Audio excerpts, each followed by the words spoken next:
Aloe vera के पौधे की ग्रोथ का पार्ट 1 देखने के लिए चाय का एक गर्मा गर्म कप अपने पास रख लीजिए और आहिस्ता आहिस्ता से चाय पीजिए और मेरी वीडियो देखिए, क्योंकि पार्ट 1 थोड़ा सा लंबा होने वाला है और ये कंप्लीट वीडियो आपको देखनी पड़ेगी।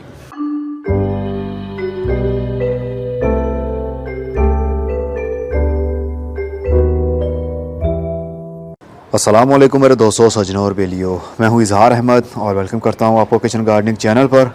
और उम्मीद भी रखता हूँ कि आप सब लोग खैरियत से होंगे, फिटफाट होंगे, अच्छे से कामों में खूब अच्छे से बिजी होंगे। 23 मार्च 2019 एलोवेरा के पौधे के ऊपर काफ़ी क्यूरीज आ रही थी और पूछा जा रहा था हम इसको किस तरह ग्रोथ इसकी बढ़ा सकते हैं। हमसे पौधा ग्रो नहीं कर पाता, या तो वो गल जाता है या पीला हो जाता है या फिर वो पल्पी सा होकर ढीला पड़ जाता है और देन वो गल जाता है। तो आज की वीडियो है पार्ट 1। इस वीडियो के अंदर हम देखेंगे इसकी ग्रोथ हमने किस तरह बढ़ानी है और किस तरह पौधों को कौन से गमले के अंदर शिफ्ट हम करें ताकि उसकी ग्रोथ ज़्यादा बढ़ सके, उसके पप्स ज़्यादा निकल सकें और एक पौधे से कितने सारे ढेरों पौधे आपके बन सकें। और एलोवेरा का जो स्लाइस है, जो पत्ता है, वो बड़े साइज़ का किस तरह हो सकता है। बिना आपका टाइम वेस्ट किए कॉमन सी जो बातें हैं वो आपके साथ मैं शेयर करता हूं, क्योंकि ये है पार्ट 1 और इसके कितने पार्ट बनेंगे ये मैं अभी नहीं जानता हूं, लेकिन फ़िलहाल आप पार्ट 1 देख रहे हैं। पार्ट 1 के अंदर हम सीखने वाले हैं, हमने एलोवेरा के पौधे को घर वालों ने मतलब बच्चों ने एक बाल्टी के अंदर लगाया हुआ है और बाल्टी के अंदर पौधे की ग्रोथ नहीं हो रही है। इस गमले को बच्चों ने फुल धूप में रखा हुआ है, मतलब फुल डे की धूप, जहाँ पर 6 से 7 घंटे डेली धूप आती है। लेकिन एलोवेरा को फुल गर्मी की धूप में रखना अच्छी बात नहीं होगी। अगर आप चाहते हैं आपके एलोवेरा के स्लाइसेस ज़्यादा बड़े हों, ग्रीन रंग के हों और उनके अंदर ज़्यादा जल भरा जाए, मोटे ताज़े हों, तो आपको वो शेडी एरिया में रखना पड़ेगा पौधा। ये धूप में पड़ा हुआ है और ये थोड़े से कम शेडी एरिया में था और ये कंप्लीट शेडी एरिया में था। इसके ऊपर 1 घंटा भी सीधी धूप नहीं आती और इसके ऊपर करीब 2 से 3 घंटे की धूप आती है और इसके ऊपर तो फुल डे की धूप आती है। तो आप देख सकते हैं इसकी हालत कितनी बिगड़ चुकी है। इवन के ये बड़े बड़े पौधे थे। बाल्टी के अंदर या प्लास्टिक का कोई ऐसा गमला हो जिसका डायामीटर थोड़ा सा तंग हो, जहाँ पर ज़्यादा हवा इन आउट ना हो सके, तो एलोवेरा के पौधे के पप्स जल्दी निकलते नहीं हैं। अगर ज़्यादा वाइड एरिया होगा, डेप्थ कम होगी, ज़्यादा गहराई वाला गमला अगर आप यूज़ करते हैं तो नीचे बॉटम से वो मिट्टी खुश्क नहीं होती जल्दी, सरफेस से ऊपर से खुश्क हो जाती है। आप दोबारा से पानी दे देते हैं लेकिन नीचे से पहले ही मिट्टी गीली होती है, इस वजह से ओवर वाटरिंग ज़्यादा होती है और बॉटम पर नीचे ज़्यादा पानी जमा होने की वजह से रूट्स इसकी गलने लग जाती हैं, क्योंकि इसकी ज़्यादा डेप्थ में रूट्स नहीं जाती और ना ही इसकी बहुत ज़्यादा जड़ें होती हैं, इसलिए इसको बहुत ही कम पानी की ज़रूरत होती है। तो इसको उगाने के लिए मैं यूज़ करने वाला हूँ एक टब। ये टब डायामीटर में भी चौड़ा है। आई थिंक इसका 1 फुट से ज़्यादा राउंड में जो डाया है वो होगा और इसकी डेप्थ करीब होगी 8 इंच। 6 इंच डेप्थ के अंदर भी आप लगा सकते हैं, लेकिन 8 इंच या 10 इंच या 1 फुट काफ़ी रहता है, लेकिन वो ऊपर से भी चौड़ा होना चाहिए। ये बाल्टी करीब ऊपर से 1 फुट होगी, इसका डाया 1 फुट का होगा और ये 1.5 फुट आई थिंक या 1 फुट ही होगी, लेकिन इसका डाया काफ़ी छोटा लग रहा है मुझे और इसका 1 फुट से ज़्यादा लग रहा है मुझे। आई मीन टू से कि ऐसा आपने गमला यूज़ करना है जो एक क्यारी की सूरत दे, एक ज़मीन की लुक दे पौधे को, ताकि मिट्टी के अंदर जो मॉइस्चर है वो अपने टाइम पर ही ख़त्म हो।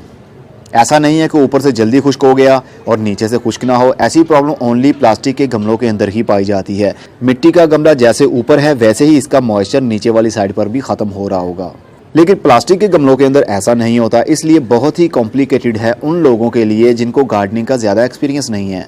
जिनको एक्सपीरियंस हो गया है वो प्लास्टिक के गमलों के अंदर भी गार्डनिंग खूब अच्छे से कर सकते हैं। तो चलिए फिर इसको मैं शिफ्ट करता हूं और इस गमले के अंदर मतलब इस टब के अंदर डालते हैं इसको। इसके अंदर ये टूटा हुआ नीचे से, तो अच्छी बात है ताकि जो ओवर वाटर होगा वो नीचे ड्रेन हो जाएगा। एलोवेरा के लिए हम कोई सी भी मिट्टी यूज़ कर सकते हैं, चाहे सैंडी सॉइल हो, चाहे इवन चिकनी मिट्टी के अंदर भी आप इसको ग्रो कर सकते हैं।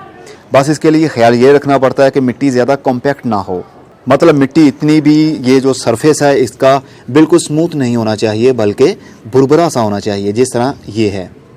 और जिस तरह अभी गौडी की हुई है इस तरह का सरफेस हो तो भी पौधे की ग्रोथ अच्छी हो सकती है।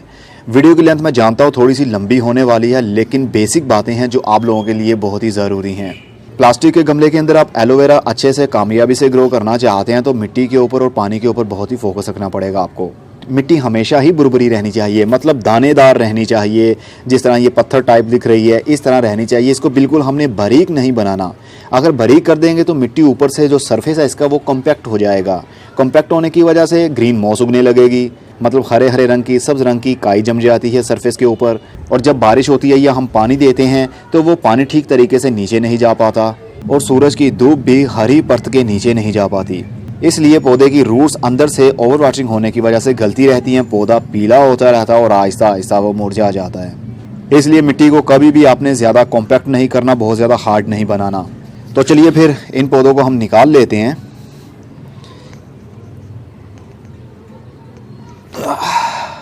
ये देखिए, जैसा कि मैं कह रहा था आपको, नीचे से मिट्टी काफ़ी गीली होने की वजह से ये गल रहा है। ऊपर से हम जितनी मर्ज़ी खादें दे देते, इसको स्प्रे कर देते कि शायद पौधे की ग्रोथ अच्छी हो सके, या इस गमले को उठाकर हम शेडी एरिया में रख देते, लेकिन फिर भी ये सर्वाइव ना कर पाता और आहिस्ता आहिस्ता करीब 15 दिन में ही ये मर जाता। इसकी नई ग्रोथ भी बढ़ती है, लेकिन ओवर वाटरिंग होने की वजह से इसके स्लाइसिस जो हैं वो नरम पड़ जाते हैं, देन गल जाते हैं और उसके बाद में पूरे का पूरा पौधा ही मर जाएगा। तो अच्छा हुआ टाइम पर ही हमने इसको निकाल लिया। ये देखिए, ये भी गल रहा था, ये सब्ज़ एरिया आप देख सकते हैं, और इसकी रूट्स भी देखिए, इसका रूट एरिया भी आहिस्ता आहिस्ता से ब्राउन हो रहा है, गल रहा है।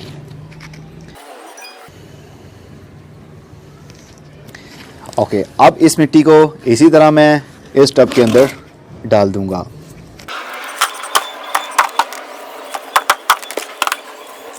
ये देखिए, इसके अंदर नीचे इसके कोई भी बॉटम होल इन्होंने नहीं किया था बच्चों ने, जिसकी वजह से मिट्टी नीचे से खुश्क ही नहीं हो पा रही थी। और ये देखिए, ऊपर वाला जो हाफ एरिया है वो सरफेस, जो मिट्टी का ऊपर वाला एरिया जल्दी खुश्क हो जाता है, और जो डेप्थ में है गमले के वो खुश्क ना होने की वजह से ये प्रॉब्लम क्रिएट होती है, मतलब जड़ें गल जाती हैं। इसलिए होल्स का होना बहुत ज़रूरी है। अगर आप होल नहीं करना चाहते तो फिर आपको ओवर वाटरिंग के ऊपर बहुत ही ज़्यादा फोकस रखना पड़ेगा। एक मरतबा भी ऐसे गमले के अंदर ओवर वाटरिंग हो गई तो समझ आइए आपका पौधा ही सर्वाइव नहीं कर पाएगा। एलोवेरा का पौधा उगाने के लिए आपको ज़्यादा मिट्टी की ज़रूरत नहीं होती, सिर्फ चौड़ा एरिया होना चाहिए, बड़ा एरिया होना चाहिए, बहुत ही कम एरिया और गहराई वाला एरिया नहीं होना चाहिए।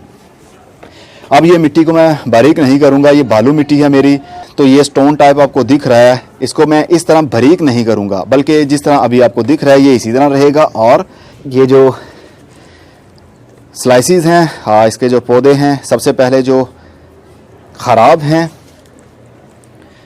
उनको हम रिमूव कर देंगे। ये देखिए कितना गला हुआ एरिया, ये गले हुए एरिया का मतलब है कि इसको फंगस लग सकता है, लेकिन अगर इसी तरह हम लगा भी देते हैं तो भी पौधा सरवाइव करेगा।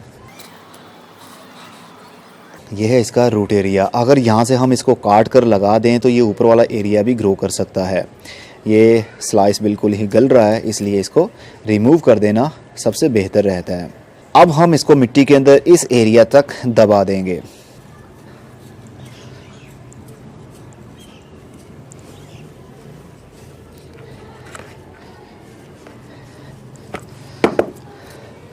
चलिए इसको भी लगा देते हैं।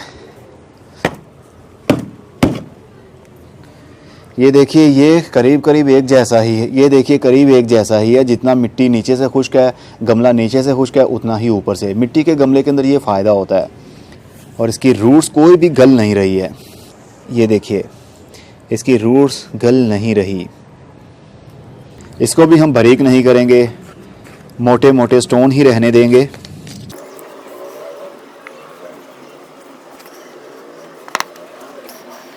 चलिए एक ये पौधा है, इसके ऊपर एक एक्सपेरिमेंट करते हैं जो कि कामयाब हम रहेंगे।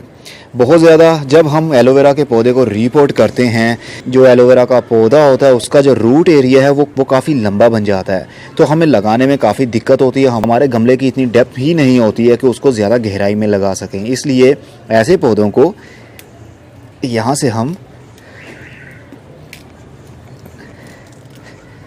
ये तोड़ लिया, कुछ पत्ते इसके जो सही नहीं है उसको रिमूव किया, तो ये हमारे पास एक पौधा है, इसको हम लगा देंगे। इसकी ग्रोथ यहीं से शुरू होगी, इस लेवल तक हम इस एरिया तक मिट्टी के अंदर इसको दबाएंगे।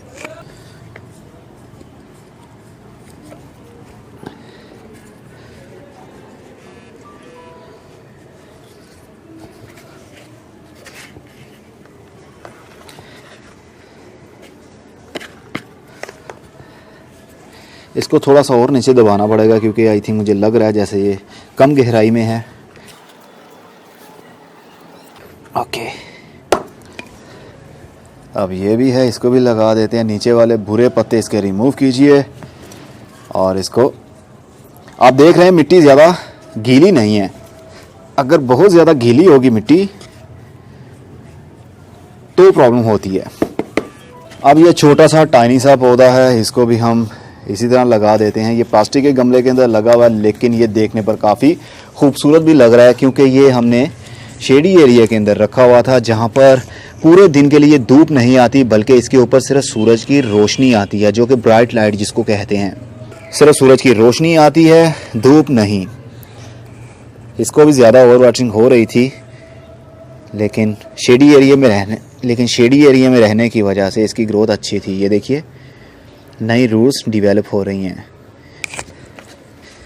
जितना वाइड एरिया आप पौधे को देंगे उतने ही ज़्यादा चांसेस होंगे कि आपका जो पौधा है वो पप्स देगा, मतलब नीचे से वो जड़ों से ही बच्चे निकालता रहेगा और कितने सारे पौधे ग्रो हो जाएंगे एक ही गमले के अंदर। लीजिए जनाब, ये भी हो गया। अब इसको हम थोड़ा सा पटक लेंगे। अब हम इसको पानी देंगे। पानी हमने बहुत ज़्यादा नहीं देना और पौधे के ऊपर नहीं डालना, बल्कि साइडों पर पानी डालना है, ताकि सिर्फ रूट्स को पानी मिले, ना कि जो पौधे के स्लाइसिस हैं उसके ऊपर पानी जमा नहीं होना चाहिए, नहीं तो वो गलना शुरू हो जाते हैं। ओके,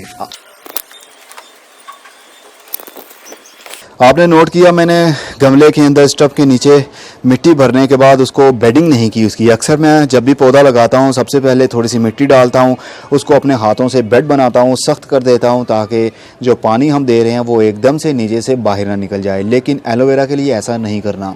एलोवेरा के लिए सिर्फ गमले के अंदर सीधी सीधी मिट्टी भरें, उसको दबाना नहीं है और पौधा डायरेक्ट उसके अंदर शिफ्ट कर दें, ताकि ओवर वाटरिंग का बिल्कुल ही चांस ख़त्म हो जाए। अब इस पौधे को मैं रखूँगा शेडी एरिया में अपने दूसरे टेरेस के ऊपर, जहाँ पर सूरज की धूप आती होगी, लेकिन मैक्सिमम 1 घंटे के लिए, और उसके बाद में शेडी एरिया बन जाता है। लेकिन सारा दिन के लिए ब्राइट लाइट रहती है, सूरज की रोशनी रहती है। इसको कोई खाद नहीं देनी, कोई पेस्टिसाइड का स्प्रे यूज़ नहीं करना, ना ही इसकी प्रूनिंग करनी है, ना ही इसके स्लाइसिस काटने हैं, सिर्फ पानी बहुत ही कम देना है हमने। दूसरे टेरेस के ऊपर मैंने इस पौधे को रख दिया है और पानी हम तब देंगे जब इसका सरफेस एरिया खुश्क होगा और 90% इसकी मिट्टी खुश्क हो जाए, तब हम इसको पानी देंगे। आपने नोट किया मैंने ज़्यादा मिट्टी से इस गमले को फिल नहीं किया है, क्योंकि एलोवेरा के पौधे को ज़्यादा गहराई वाली मिट्टी पसंद ही नहीं है। अगर आप चाहते हैं आपके पौधे की ग्रोथ अच्छी हो तो उसको कम गहराई वाली मिट्टी में लगाएं, मतलब ऐसा गमला यूज़ करें जिसकी गहराई कम हो, और ऊपर से गमले का जो मुँह है वो ज़्यादा खुला हुआ होना चाहिए, ताकि एरेशन सिस्टम अच्छा बना रहे। जितनी मिट्टी खुश्क हो रही है ऊपर से उतनी ही डेप्थ से हो रही हो, या थोड़ा सा फ़र्क हो। तो पार्ट 1 हमारा यहाँ पर कंप्लीट हो गया। अब मैं डे बाय डे इसके ऊपर वीडियो बनाता रहूँगा, और जैसे ही पार्ट 2 हमारा कंप्लीट होगा, 15 दिन की अपडेट या 1 महीने की अपडेट मैं आपको पार्ट 2 में दूंगा, और पार्ट 3 तक में भी इसके पप्स भी ग्रोथ में आ जाएंगे, मतलब इसके छोटे छोटे से यहाँ से बच्चे निकलना भी शुरू हो जाएंगे। तो उसको किस तरह हमने सेपरेट करना है उसके ऊपर बाद में बात करेंगे। अब मैं चलता हूँ, खुदा हाफिज़, good bye, see you and tata, और अपना बहुत सा ख्याल रखिएगा। और हाँ, इसकी मिट्टी को कॉम्पैक्ट हमने होने ही नहीं देना कभी। हल्की हल्की सी गोडी करके रखेंगे हम, लेकिन गोडी हमने पौधों के साथ साथ में नहीं करनी है, बल्कि राउंड में दूर दूर करनी है, ताकि नीचे से जो पप्स निकले हैं गोडी करने की वजह से वो टूट ना जाएं। इसलिए हल्की हल्की सी गोडी करेंगे, लेकिन अदरवाइज़ गोडी करने की भी ज़रूरत नहीं पड़ेगी हमें, क्योंकि हम इसको पानी ही बहुत कम देंगे, तो ज़्यादा गोडी करने की भी ज़रूरत नहीं होगी।